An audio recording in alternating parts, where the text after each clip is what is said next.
नमस्कार दोस्तों, आज हम आपके फिजिक्स का क्लास 12 के फिजिक्स का यूनिट फर्स्ट जिसका नाम है इलेक्ट्रोस्टैटिक्स और वहाँ पर भी चैप्टर पहला जो चैप्टर हमारा पहला है इलेक्ट्रिक चार्ज एंड फील्ड वो लेकर आए हैं और आशा करते हैं कि आपको समझ में भी आएगा। और आज से हम फिजिक्स के चैप्टर्स को स्टार्ट कर रहे हैं और आप लोगों से ये निवेदन कर रहे हैं कि आप लोग इस वीडियो को ज़्यादा से ज़्यादा लोगों तक शेयर करिएगा, जिससे ये क्लास हम कॉन्टिन्यूअस आप लोगों के लिए लाते रहें और आपका सारा फिजिक्स का जो सिलेबस है बेसिक्स लेवल से लेकर हर एक बेसिक कॉन्सेप्ट आपके 12th लेवल और आपके आईआईटी और नीट का अगर आप पेपर देने के लिए सोच रहे हैं तो वहाँ पर आपका यहाँ से फाउंडेशन बैच की तरह चलेगा और आपको हर एक चीज़ आपका सपना यहाँ से पूरा होगा। तो मेरे प्यारे दोस्तों, आज हम स्टार्ट करते हैं इलेक्ट्रोस्टैटिक्स। इलेक्ट्रोस्टैटिक्स में भी हम पहला चैप्टर इलेक्ट्रिक चार्ज और एंड फील्ड के बारे में बात करते हैं। तो सबसे पहले तो हम आपको बता दें कि इलेक्ट्रोस्टैटिक्स क्या होता है। इलेक्ट्रोस्टैटिक्स में हम लोग पढ़ते हैं, इलेक्ट्रोस्टैटिक्स में हम लोग पढ़ेंगे study of charges at rest, यानी यहाँ पर जो हम बात करेंगे वो उन चार्जेस की स्टडी करेंगे जो रेस्ट में है, ठीक है। फिर करंट इलेक्ट्रिसिटी में हम लोग उन चार्जेस के बारे में बात करेंगे जो मोशन में है, ठीक है। तो यहाँ पर हम लोग ये बात पढ़ेंगे। तो यहाँ पर इस बात को पढ़ने से पहले सबसे पहले हम लोग को यही पता होना चाहिए कि हमारा चार्ज क्या होता है। तो देखिए, आपने बचपन में ये बातें पढ़ी होंगी कि flow of electron is known as charge, यही पढ़े हैं। तो अब वो बात भी सही है, लेकिन अब आपको एक और डिफिनेशन आपको बताते हैं चार्ज का। बाकी वो सारी डिफिनेशन आप जानते हैं, इसलिए उस पर हम समय बर्बाद नहीं करते हैं। यहाँ पर क्या है कि it is an intrinsic property of matter which gives rise to electric force between various object. मतलब इसमें इंट्रिंसिक प्रॉपर्टी होता है, ये मैटर का चार्ज होता है वो इंट्रिंसिक प्रॉपर्टी होता है। अब आपके मन में ये बात आती होगी कि ये इंट्रिंसिक है क्या इंट्रिंसिक है क्या। तो आपको सबसे पहले हम यही बात बता दें कि इंट्रिंसिक है क्या, इंट्रिंसिक प्रॉपर्टी क्या होती है, ठीक है। और दो बातें होती हैं, एक इंट्रिंसिक होता है और एक हमारा एक्सट्रिंसिक होता है। क्या होता है? एक्सट्रिंसिक। अब हम आपको एक बात बताते हैं, उस बात से समझिए कि आपने कभी भगोना लिया है और भगोने को आप आग लगाइए, भगोने को आग ना लगाइए, भगोने पर कुछ डालेंगे क्या? दूध डालेंगे, ठीक है, या पानी डालेंगे, कोई भी लिक्विड पदार्थ डालेंगे और यहाँ पर आप क्या करेंगे, इसको गर्म करेंगे, स्टोव पे लगा के या गैस पे रख के इसको आप क्या करेंगे, गर्म करेंगे। फिर जब दूध कुछ समय बाद गर्म हो जाएगा तो चाहे इसका एक बूंद निकालिए या इसका पूरे का टेम्परेचर नापिए, टेम्परेचर क्या होगा? सेम होगा, ठीक है। तो ये क्या होता है, ये मास पे डिपेंड नहीं करता है, टेम्परेचर एक बूंद का भी वही होगा और पूरे का भी वही होगा। तो वो हमारा कहलाता है इंट्रिंसिक प्रॉपर्टी। इसमें क्या होता है? इसमें होता है it is independent of mass. क्या होता है? Independent of mass, independent of mass होता है, ठीक है। और ये हमारा क्या करता है? Depends on mass, depends on मास, ठीक है। ये हमारा मास पे डिपेंड करता है, ये मास पे डिपेंड नहीं करता, उसी को बोलते हैं इंट्रिंसिक प्रॉपर्टी, ठीक है। तो यहाँ से हम लोग को बात ये चार्ज के बारे में पता चला कि चार्ज हमारा क्या होता है? इंट्रिंसिक प्रॉपर्टी ऑफ मैटर होता है, जो कि हमें राइज करता है electric force between various object के, ठीक है। इसके बाद हम लोग पढ़ेंगे कि चार्ज की एसआई यूनिट क्या होती है, ठीक है। एसआई यूनिट आप जानते ही होंगे, इसको थोड़ा बस आपको ओवरव्यू भर देना है हमको। एसआई यूनिट हमारा जो इसका होता है वो कूलाम होता है। क्या होता है? कूलाम। हमारा जो एसआई यूनिट होता है वो हमारा क्या होता है? कूलाम होता है, ठीक है। उसके बाद डायमेंशन इसका हमारा होता है, हमारा AT होता है। क्या होता है? AT या TA होता है, ठीक है। समझ में आ गई बात? कोई दिक्कत, कोई परेशानी नहीं है? चलिए, तो ये हमारा डायमेंशन हो गया। अब उसके बाद हमारे पास क्या होगा? हमारे पास हम लोग पढ़ेंगे टाइप ऑफ चार्जेस। इसके बाद हम लोग क्या पढ़ेंगे? Type of charges. तो आप जानते हैं कि चार्ज हमारा दो तरह का होता है। एक हमारा होता है पॉजिटिव चार्ज और दूसरा हमारा होता है निगेटिव चार्ज। पॉजिटिव चार्ज में क्या होता है, पॉजिटिव चार्ज में एक्सेस ऑफ प्रोटॉन होता है, प्रोटॉन की अधिकता होती है, एक्सेस ऑफ प्रोटॉन या डिफिशियंसी ऑफ इलेक्ट्रॉन आप कह सकते हैं। और यहाँ पर क्या होता है, excess of electron, excess of electron या डिफिशियंसी ऑफ इलेक्ट्रॉन भी होता है। ठीक है, उसके बाद हम लोग अब पढ़ेंगे, इसको रफ कर देते हैं, प्रॉपर्टी ऑफ चार्जेस के बारे में। किसके बारे में पढ़ेंगे, प्रॉपर्टी ऑफ चार्जेस के बारे में। प्रॉपर्टी ऑफ चार्जेस के बारे में हम लोग पढ़ेंगे। प्रॉपर्टी ऑफ चार्जेस में क्या होता है, दो प्रॉपर्टीज़ की होती है। पहली प्रॉपर्टी क्या होती है कि like charges repel each other. ठीक है, लाइक चार्ज क्या होता है, रिपल ईच अदर, यानी यहाँ पर अगर मान लीजिए आपके पास प्लस चार्ज है और यहाँ पर भी प्लस चार्ज है, तो एक दूसरे को क्या करेंगे, रिपल करेंगे। क्या करेंगे, रिपेल करेंगे। ठीक, और अगर यहाँ पर माइनस है, यहाँ पर माइनस है, तो ये भी एक दूसरे को रिपल करते हैं। ठीक है, दूसरा हमारी प्रॉपर्टी दिख रहा है, दूसरी हमारी प्रॉपर्टी है कि unlike charges attract each other, यानी अनलाइक जो चार्जेस होंगे, जो अपोजिट चार्जेस हो, जैसे यहाँ पर प्लस है और यहाँ पर हमारे पास माइनस है, तो ये एक दूसरे को अपनी ओर अट्रैक्ट करेंगे। क्या करेंगे, अट्रैक्ट करेंगे। तो ये इसकी प्रॉपर्टी हो गई हमारी लाइक चार्जेस और अनलाइक चार्जेस में। अब हम लोग अगली जो बात में पढ़ेंगे वो डिफरेंस पढ़ेंगे चार्ज और मास में। किस में पढ़ेंगे, चार्ज और मास में हम लोग डिफरेंस को पढ़ेंगे। समझ गए बात को, नहीं समझे,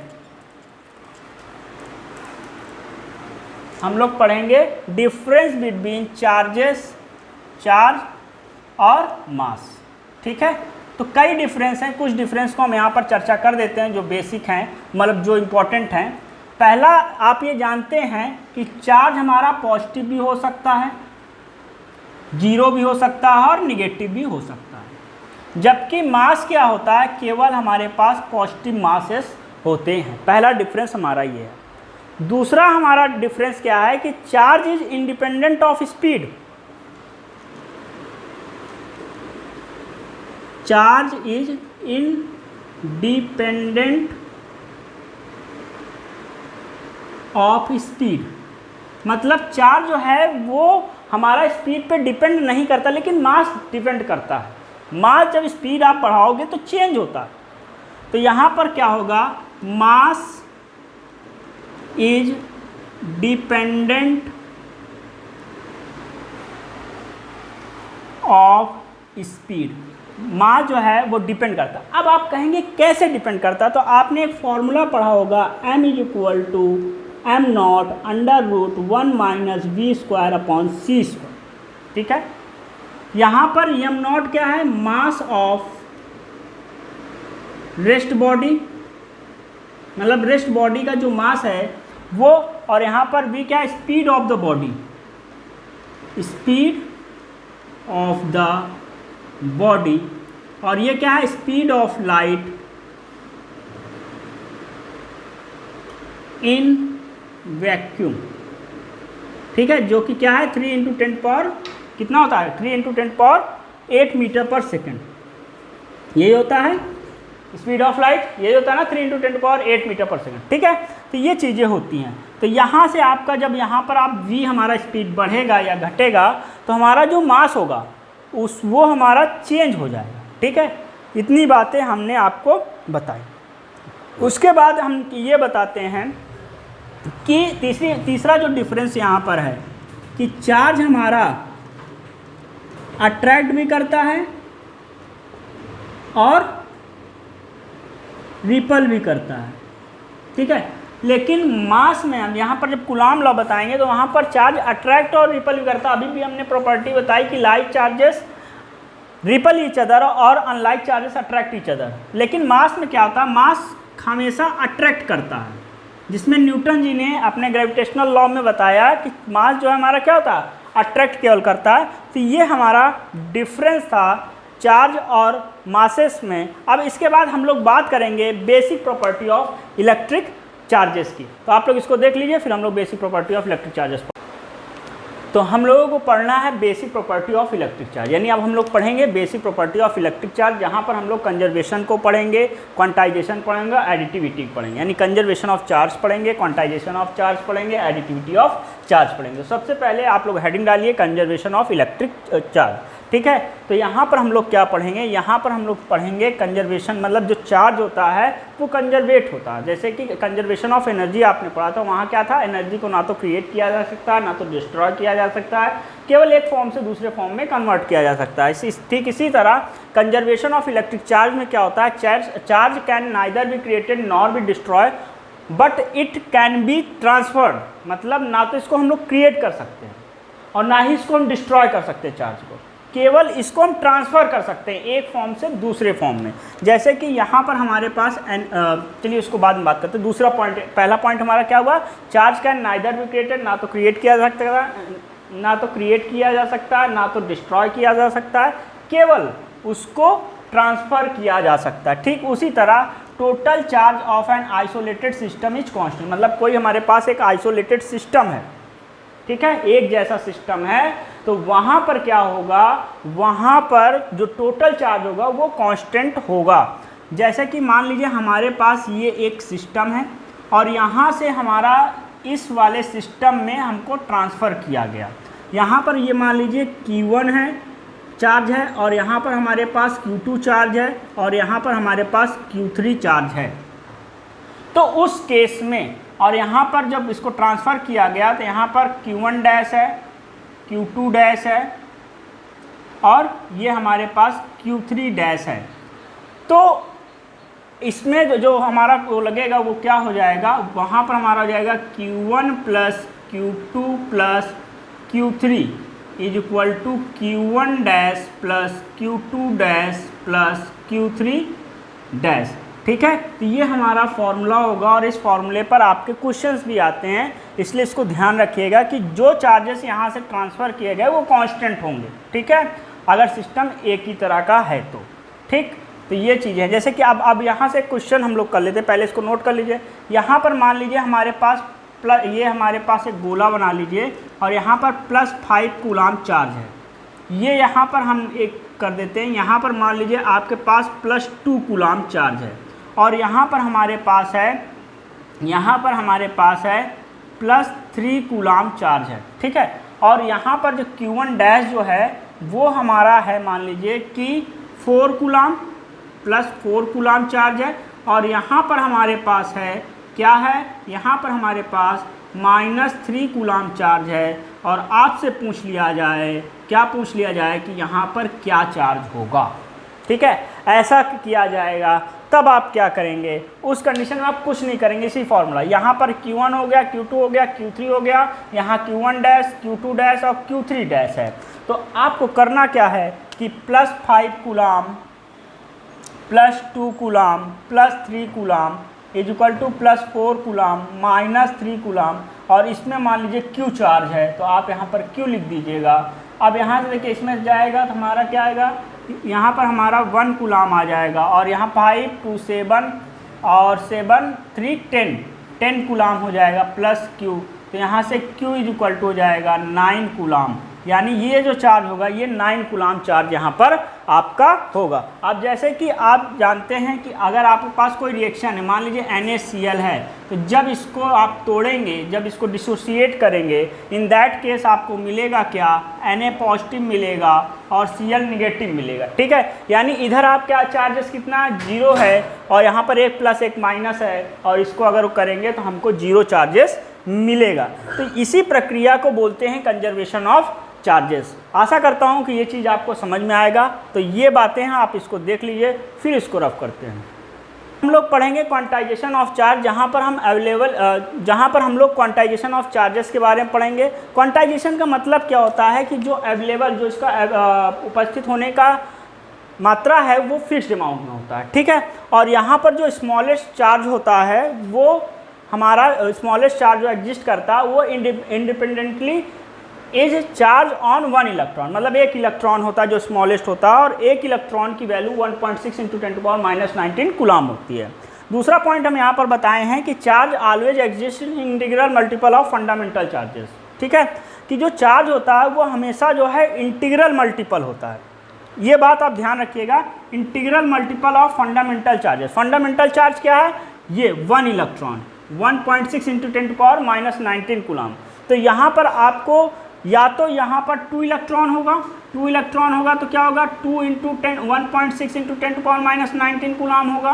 ठीक है, -2 इलेक्ट्रॉन होगा तो क्या होगा -2 × 1.6 × 10⁻⁻19 कूलम होगा। ठीक है, और यहाँ पर हमारा 4 इलेक्ट्रॉन हो सकता है, 4 इलेक्ट्रॉन में क्या होगा 4 × 1.6 × 10⁻⁻19 कूलम होगा, यानी ये इंटीग्रल फॉर्म में होगा। इंटीजर्स का मतलब जानते होंगे, और यहाँ इंटीजर्स का मतलब तो जानते ही होंगे आप, यानी यहाँ पर 1/2, 3/2, 2/5 इस प्रकार से नहीं पाया जाएगा। हमारा 1 2 3 4 5 -1 2 3 4 5 यानी -∞ to +∞ इंटीजर्स के फॉर्म में हमारा इलेक्ट्रॉन हमारा जो चार्जेस है वो पाया जाएगा। समझ में आ गई बात। और यहाँ पर एक फॉर्मूला आपको दिया गया है Q